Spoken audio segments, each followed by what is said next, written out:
नमस्कार साथियों, मैं आपका दोस्त अशफाक अहमद और आप देख रहे हैं देशभक्त चैनल। ये जो संसद में कल चालू हुआ नया सत्र और वहां पर जो माहौल बदला हुआ दिखा, तो उससे एकदम साफ दिखता है कि देश का राजनीति किस करवट जा रहा है। तो अभी जो फिलहाल जो हाल दिखा, तो उसमें एक तो जो शिक्षा मंत्री धर्मेंद्र प्रधान, वो जब शपथ लेने गए तो नीट नीट का आवाज लगाया, पूरे संसद में गूंज उठा आवाज। और दूसरे, जब मोदी जी शपथ लेने गए तो संविधान दिखाया पूरा जो विपक्ष है।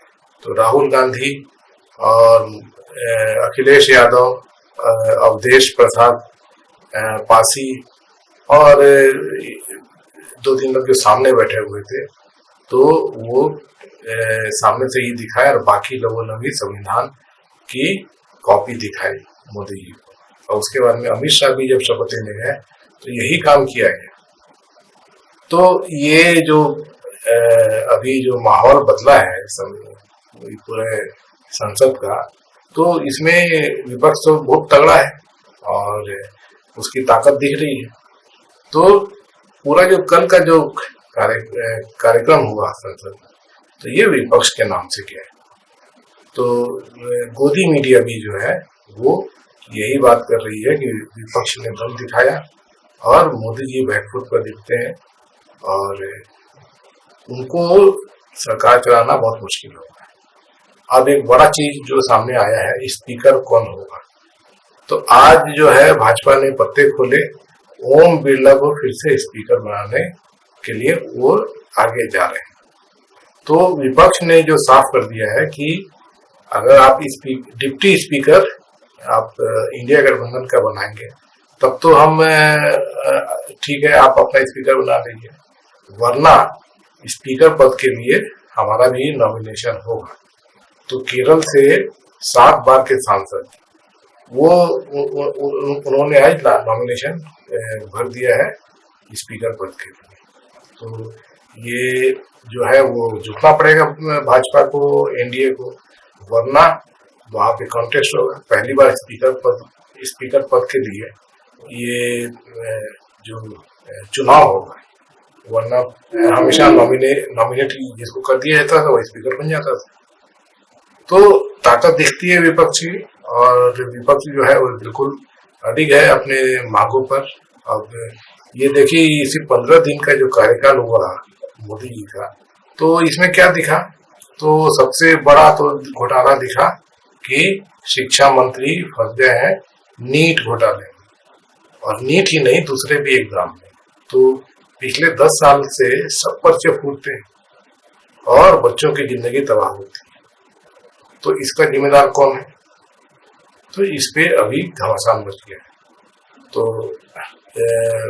ये मोदी जी के लिए गले की हड्डी बन रही है और उनको कुछ ना कुछ करना पड़ेगा इसको। और दूसरे, जो रेल मंत्री के सामने ही अभी पिछले हफ्ते ही इतना बड़ा रेल दुर्घटना हुआ बंगाल में, तो वो घिरे हुए हैं। उसके अलावा जो मोदी जी का कार्यकाल दिख रहा है, तो उसमें जो एनडीए के घटक दल हैं, तो भले ही ऊपर से बोल रहे हैं कि पूरा समर्थन है हमारा, लेकिन अंदर से बहुत सारी खींचतान चल रही है। तो जैसे स्पीकर का ही जो पोस्ट है, तो भाजपा जो है वो बोल रही है कि ओम बिरला को बनाएंगे, तो वो तो भाजपा के हैं।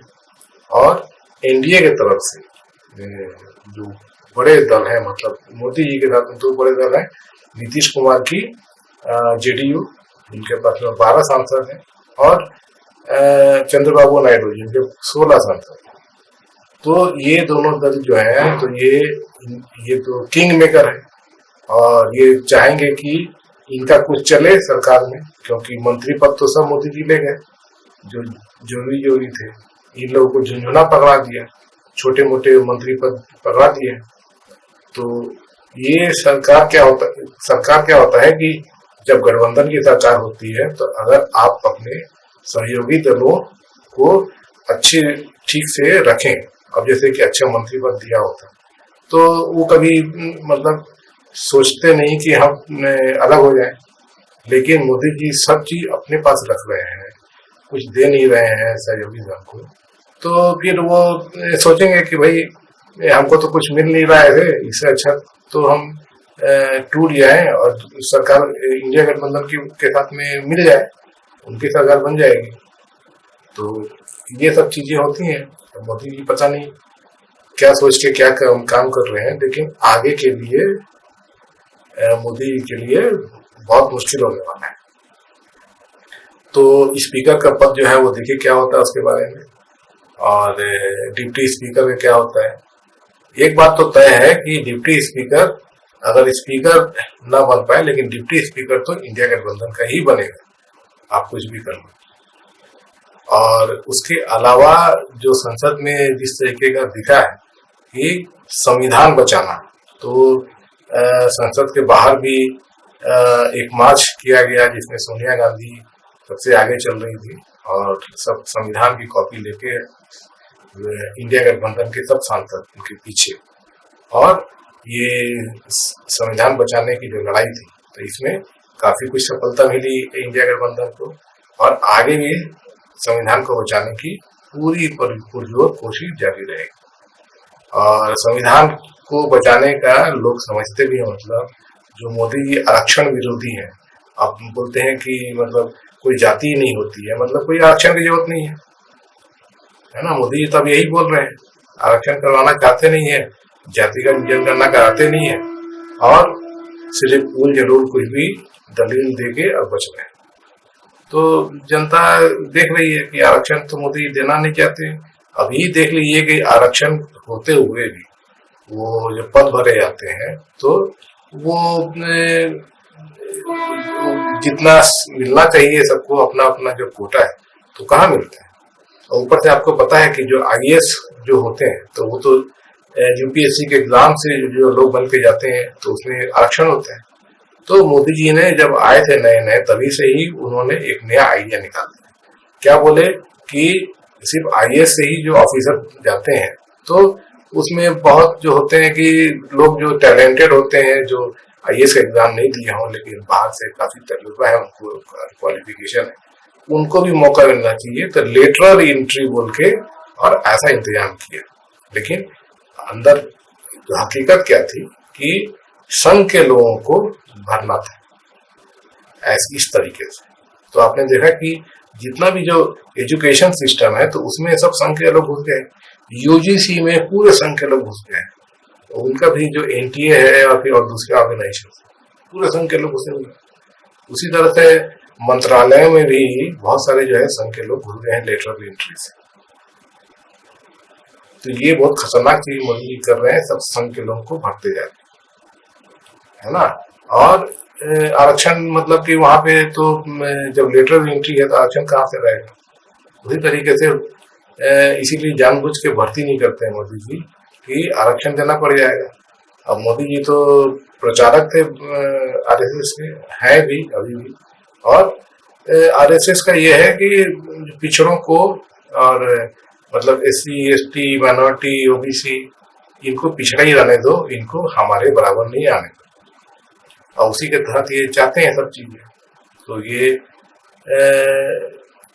जनता देख रही है और ये जनता जो है इसको रिजेक्ट करेगी। तो विपक्ष जो है इस मामले में नामबंद है और जनता के साथ खड़ा है। तो आगे जो है मोदी का विकेट और कमजोर होगा, और बहुत सारे विकेट डाउन भी हो सकते हैं, क्योंकि ऐसी खबरें आ रही हैं कि एनडीए टूटने के कगार पे है, राहुल गांधी के साथ संपर्क में है एनडीए के घटक दल, और खुद भाजपा में जो कांग्रेस के लोग गए, दूसरे पार्टी के लोग गए, तो वो घर वापसी करना चाहते हैं। तो देखिए क्या होता है। संसद में तो अभी जो सत्र चल रहा है तो इसमें तो बहुत हंगामा होते रहेगा।